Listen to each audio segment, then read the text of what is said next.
बिल्कुल निश्चित तौर से, क्योंकि अगर इस सीसीटीवी फुटेज को देखें आप तो खुद आप अंदाज़ा लगा सकते हैं कि ये जो ब्लास्ट हुआ था उसकी इंटेंसिटी क्या रही होगी। गनीमत ये है कि वहाँ पर कोई व्यक्ति नहीं था, क्योंकि अगर कोई व्यक्ति होता तो निश्चित तौर से उस व्यक्ति की जो जान है वो जा सकती थी। ये जो बम धमाका है किसी की जान ले सकता था। लेकिन सीधे तौर पर अगर हम बात करें, अब पंजाब पुलिस ने 12 घंटे के अंदर इस केस को सॉल्व कर दिया है। फिलहाल इस मामले में 2 लोगों को गिरफ्तार कर दिया गया है, जिसमें उनके जो नाम है वो हैरी और सतीश बताए गए। उसके साथ साथ से जो ई रिक्शा है जिसके ऊपर सवार होकर हमलावरों ने हमला किया था उसको भी पंजाब पुलिस ने बरामद कर लिया है। उसके साथ साथ इस पूरे मामले की अगर हम बात करें तो कहीं ना कहीं हैप्पी पासिया का जो नाम है वो इसमें सामने आ रहा है, और ख़ास तौर पे कहा जा रहा है कि जो लिंक्स है वो हैप्पी पासिया से इसके जुड़े हैं। फिलहाल आपको बता दें कि पिछले लगभग 4 से 5 महीनों में ये कोई पहला ऐसा धमाका नहीं है। इससे पहले भी 16। बिल्कुल ललित, आप हमारे साथ जुड़े रहिए, अपडेट हम आपसे लेते रहेंगे। और इस पूरे मामले पर बीजेपी सांसद सुधांशु त्रिवेदी का क्या कुछ कहना है वो आपको सुनाते हैं। पंजाब में आम आदमी पार्टी की सरकार आने के बाद से ही कानून व्यवस्था को लेकर उत्तरोत्तर गहरे प्रश्न खड़े होते जा रहे हैं। आप सबको ध्यान हो कि सरकार आने के चंद दिनों के अंदर ही सिद्धू मूसेवाला की हत्या हुई थी, और अब यह समस्या बहुत खतरनाक रूप धारण करती जा रही है। जबकि हमारे पंजाब में वरिष्ठ नेता, पंजाब में भारतीय जनता पार्टी गठबंधन सरकार में मंत्री रहे, और 2007 से 2012 तक विधानसभा में भारतीय जनता पार्टी विधानमंडल दल के नेता रहे। श्री मनोरंजन कालिया जी के घर के ऊपर जिस प्रकार का अटैक हुआ है, ये पंजाब की कानून व्यवस्था को साफ इस रूप में दर्शा रहा है कि अब पंजाब की सरकार पंजाब के लिए एक आपदा बन गई है। और सीधे वापस लिए चलते हैं आपको ललित के पास। ललित, देखिए वैसे तो इस पूरे हादसे में किसी की जान नहीं गई, कोई हताहत नहीं हुआ, ये राहत की बात है, लेकिन साजिश बहुत बड़ी थी। एंगल कई निकल के आ रहे हैं, पुलिस की ओर से कार्रवाई की बात कही जा रही है, लेकिन सवाल यहां पर यह है कि आखिर बार बार बीजेपी के नेता टारगेट पर क्यों है? निश्चित तौर से देखिए इसके पीछे क्या कॉन्स्पिरेसी है और क्या इनका मकसद था, इसको लेकर है जो जांच है वो लगातार जारी है। फिलहाल पुलिस ने जो प्रिलिमिनरी इन्वेस्टिगेशन है, शुरुआती जांच में ये बताया है कि 12 घंटे के अंदर है केस को सॉल्व कर दिया गया है। जिन्होंने बम फेंका है उनको गिरफ्तार कर दिया गया है, और जिस वाहन का इस्तेमाल किया है उसको पुलिस ने पकड़ लिया है। फिलहाल अब इसमें क्या कुछ एंगल सामने आते हैं, हैप्पी पासिया किस तरह से इनकी मदद कर रहा था और इसके तार है किसके साथ जुड़े हैं, तमाम उन एंगल्स पर जो पुलिस है वो काम कर रही है। उसके साथ साथ ये आईएसआई के साथ इस पूरे हमले के जो कनेक्शन है वो भी सामने आ रहे हैं, लेकिन आने वाले दिनों में वो परतें हैं और खुलेगी। लेकिन सीधे तौर पर अगर हम बात करें, एक बड़ी सफलता भी पंजाब पुलिस की कह सकते हैं, क्योंकि लगातार दबाव है वो पंजाब पुलिस के ऊपर था, क्योंकि बड़े बीजेपी के सीनियर नेता के ऊपर है। बिल्कुल ललित, जैसा आप कह रहे हैं सवाल भी कई यहाँ पर उठ रहे हैं, और अब आगे बढ़ते हैं और बता देते हैं कि जालंधर में हुए ग्रेनेड अटैक के बाद क्या हुआ, इसका आंखों देखा हाल सुनाया है पूर्व विधायक मनोरंजन कालिया और केंद्रीय मंत्री रवनीत बिट्टू ने। कालिया साहब, कितने बजे की ये घटना है, क्या कुछ हुआ है? ये लगभग 1-1:15 बजे की रात की घटना है। मैं सो रहा था तो ब्लास्ट हुआ, तो मुझे लगा कि ये ट्रांसफार्मर जो है ना वो शट डाउन हो गया। तो वो ध्यान में ऐसा आया, क्योंकि अक्सर हो जाता है कि ओवरलोड के कारण। मैंने कहा अभी गर्मियाँ शुरू हुई हैं तो हो गया। तो फिर ये आया कि ट्रेमर बहुत ज़्यादा था। फिर मेरे माइंड में आया कि भाई आकाशीय बिजली जो है वो कड़की होगी मे बी। तो फिर दिमाग में ऐसे बातें, जो ये तो सोचा नहीं था कि भाई ग्रेनेड ब्लास्ट हुआ है। तो फिर मेरा ड्राइवर है वो आया अंदर, उसने बताया कि भाई ऐसे लोग इकट्ठे हुए हैं, उन्होंने कहा कि आग और धुआं निकला है यहाँ से। तो फिर बाहर आया तो देखा हमारे जो ओपन स्पेस है उसमें एक पार्टीशन है। तो पार्टीशन में दरवाज़ा जो है वो मतलब है कि स्प्लिंटर्स जो हैं वो मेरी किचन तक दूर तक 10 फीट दूर गए हैं, तो बिखरे पड़े हैं। तो इसी तरह से इतना ट्रेमर ज़्यादा था कि किचन के शीशे टूट गए, एनेक्सी के शीशे टूट गए, कार खड़ी थी तो उसका जो इंटीरियर है वो गिर गया सारा अंदर, इनोवा गाड़ी का, और जो फ्रंट शीशा है वो क्रैक हो गया इतने ट्रेमर से। तो ये जो है कि भी इस तरह से फिर सारा जो है सीसीटीवी से पता चला वो ई रिक्शा से आए थे। ई आले रिक्शा साहब, क्योंकि आप कह रहे हैं कि जिस तरह का ये धमाका हुआ है, क्या इससे पहले कोई धमकी, कोई इस तरह का कोई? नहीं, ऐसा कुछ मेरी कोई ज़ाती दुश्मनी तो कुछ है ही नहीं, कोई दुश्मनी नहीं। तो क्या मानते हैं आप, क्या कारण हो सकता है कि जो धमाका है आपके घर के पास का है? क्योंकि इससे पहले अगर हम पंजाब की बात करें, पिछले 4 से 5 महीनों में लगभग 1 दर्जन से ज़्यादा धमाके वो रिपोर्ट किए गए हैं। देखिए, ऐसा है कि भाई मैं कोई शरारत करने वाले हर समय में उपलब्ध होते हैं, लेकिन यह कि एक पुलिस का डेटरेंट इफेक्ट होता है कि खौफ होता है कि जो शरारती तत्व है ना वो दबे रहें, ठीक है ना, जो शरीफ आदमी है वो बेखौफ रहें। तो अब रिवर्स हो रहा है कि डेटरेंट इफेक्ट जो है वो इरोड हो गया। तो उस नाते से अब जो है कि जो शरारती अल्सर है वो खुल के सामने आ रहे हैं, उनको डर नहीं है। तो जो शरीफ आदमी वो खौफज़दा है, उसी का इफेक्ट है कि वो शहर में आके जो है वो ब्लास्ट कर रहे हैं। आपने कहा कि जो पुलिस का डेटरेंट इफेक्ट है वो कम हो रहा है, यानी आप मान रहे हैं कि कहीं ना कहीं आम आदमी पार्टी का सॉफ्ट स्टांस है, वो आप ये कह रहे हैं? देखिए, ऐसा है कि आम आदमी पार्टी जो है अब 3 साल हो गए हैं, ठीक है ना।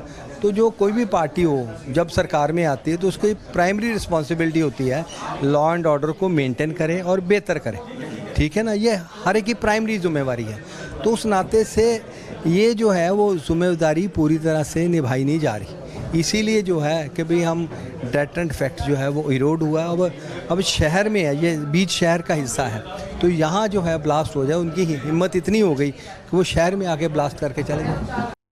बिल्कुल निश्चित तौर से, क्योंकि अगर इस सीसीटीवी फुटेज को देखें आप तो खुद आप अंदाज़ा लगा सकते हैं कि ये जो ब्लास्ट हुआ था उसकी इंटेंसिटी क्या रही होगी। गनीमत ये है कि वहाँ पर कोई व्यक्ति नहीं था, क्योंकि अगर कोई व्यक्ति होता तो निश्चित तौर से उस व्यक्ति की जो जान है वो जा सकती थी। ये जो बम धमाका है किसी की जान ले सकता था। लेकिन सीधे तौर पर अगर हम बात करें, अब पंजाब पुलिस ने 12 घंटे के अंदर इस केस को सॉल्व कर दिया है। फिलहाल इस मामले में 2 लोगों को गिरफ्तार कर दिया गया है, जिसमें उनके जो नाम है वो हैरी और सतीश बताए गए। उसके साथ साथ से जो ई रिक्शा है जिसके ऊपर सवार होकर हमलावरों ने हमला किया था उसको भी पंजाब पुलिस ने बरामद कर लिया है। उसके साथ साथ इस पूरे मामले की अगर हम बात करें तो कहीं ना कहीं हैप्पी पासिया का जो नाम है वो इसमें सामने आ रहा है, और ख़ास तौर पे कहा जा रहा है कि जो लिंक्स है वो हैप्पी पासिया से इसके जुड़े हैं।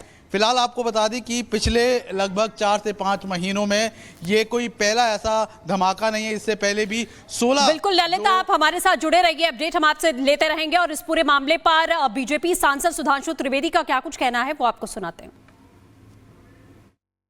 पंजाब में आम आदमी पार्टी की सरकार आने के बाद से ही कानून व्यवस्था को लेकर उत्तरोत्तर गहरे प्रश्न खड़े होते जा रहे हैं।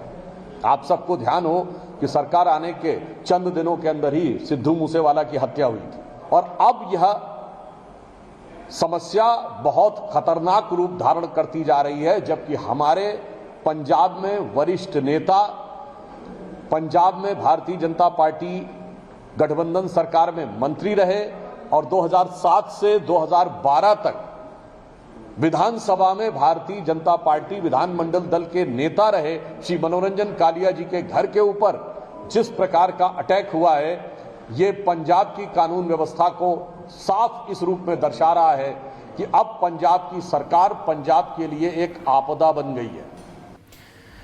और सीधे वापस लिए चलते हैं आपको ललित के पास। ललित, देखिए, वैसे तो इस पूरे हादसे में किसी की जान नहीं गई, कोई हताहत नहीं हुआ, ये राहत की बात है, लेकिन साजिश बहुत बड़ी थी। एंगल कई निकल के आ रहे हैं, पुलिस की ओर से कार्रवाई की बात कही जा रही है, लेकिन सवाल यहां पर यह है कि आखिर बार बार बीजेपी के नेता टारगेट पर क्यों है? निश्चित तौर से देखिए, इसके पीछे क्या कॉन्स्पिरेसी है और क्या इनका मकसद था, इसको लेकर है जो जांच है वो लगातार जारी है।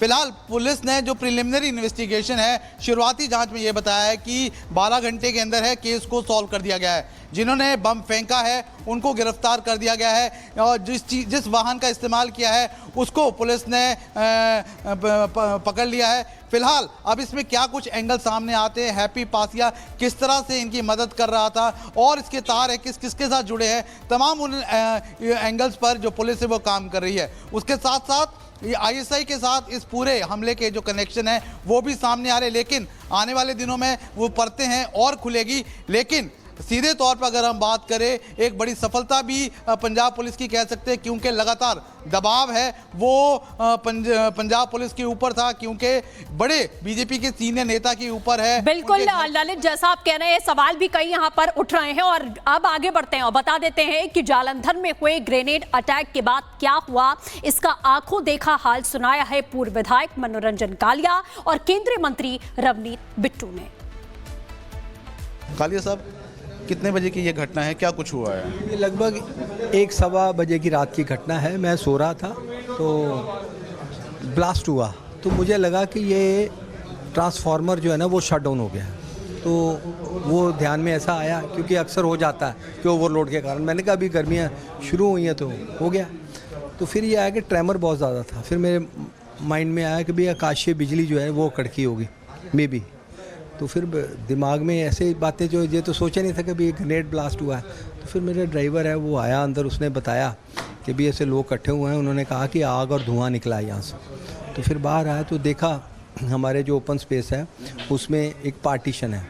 तो पार्टीशन में दरवाज़ा जो है वो मतलब है कि स्प्लिंटर्स जो हैं वो मेरी किचन तक दूर तक 10 फीट दूर गए हैं, तो बिखरे पड़े हैं। तो इसी तरह से इतना ट्रेमर ज़्यादा था कि किचन के शीशे टूट गए, एनेक्सी के शीशे टूट गए, कार खड़ी थी तो उसका जो इंटीरियर है वो गिर गया सारा अंदर, इनोवा गाड़ी का, और जो फ्रंट शीशा है वो क्रैक हो गया इतने ट्रेमर से। तो ये जो है कि भी इस तरह से फिर सारा जो है सीसीटीवी से पता चला वो ई रिक्शा से आए थे। कालिया साहब, क्योंकि आप कह रहे हैं कि जिस तरह का ये धमाका हुआ है, क्या इससे पहले कोई धमकी, कोई इस तरह का कोई? नहीं, ऐसा कुछ मेरी कोई ज़ाती दुश्मनी तो कुछ है ही नहीं, कोई दुश्मनी नहीं। तो क्या मानते हैं आप, क्या कारण हो सकता है कि जो धमाका है आपके घर के पास का है? क्योंकि इससे पहले अगर हम पंजाब की बात करें, पिछले 4 से 5 महीने में लगभग 1 दर्जन से ज़्यादा धमाके वो रिपोर्ट किए गए हैं। देखिए, ऐसा है कि भाई मैं कोई शरारत करने वाले हर समय में उपलब्ध होते हैं, लेकिन यह कि एक पुलिस का डेटरेंट इफेक्ट होता है कि खौफ होता है कि जो शरारती तत्व है ना वो दबे रहें, ठीक है ना, जो शरीफ आदमी है वो बेखौफ रहें। तो अब रिवर्स हो रहा है कि डेटरेंट इफेक्ट जो है वो इरोड हो गया। तो उस नाते से अब जो है कि जो शरारती अल्सर हैं वो खुल के सामने आ रहे हैं, उनको डर नहीं है। तो जो शरीफ आदमी वो खौफज़दा है, उसी का इफेक्ट है कि वो शहर में आके जो है वो ब्लास्ट कर रहे हैं। आपने कहा कि जो पुलिस का डेटरेंट इफेक्ट है वो कम हो रहा है, यानी आप मान रहे हैं कि कहीं ना कहीं आम आदमी पार्टी का सॉफ्ट स्टांस है, वो आप ये कह रहे हैं? देखिए, ऐसा है कि आम आदमी पार्टी जो है अब 3 साल हो गए हैं, ठीक है ना। तो जो कोई भी पार्टी हो जब सरकार में आती है तो उसकी प्राइमरी रिस्पॉन्सिबिलिटी होती है लॉ एंड ऑर्डर को मेंटेन करें और बेहतर करें, ठीक है ना। ये हर एक की प्राइमरी जिम्मेवारी है। तो उस नाते से ये जो है वो जिम्मेदारी पूरी तरह से निभाई नहीं जा रही। इसीलिए जो है कि भाई हम डेटरेंट इफेक्ट जो है वो इरोड हुआ। अब शहर में है, ये बीच शहर का हिस्सा है, तो यहाँ जो है ब्लास्ट हो जाए, उनकी हिम्मत इतनी हो गई कि वो शहर में आके ब्लास्ट करके चले जाए।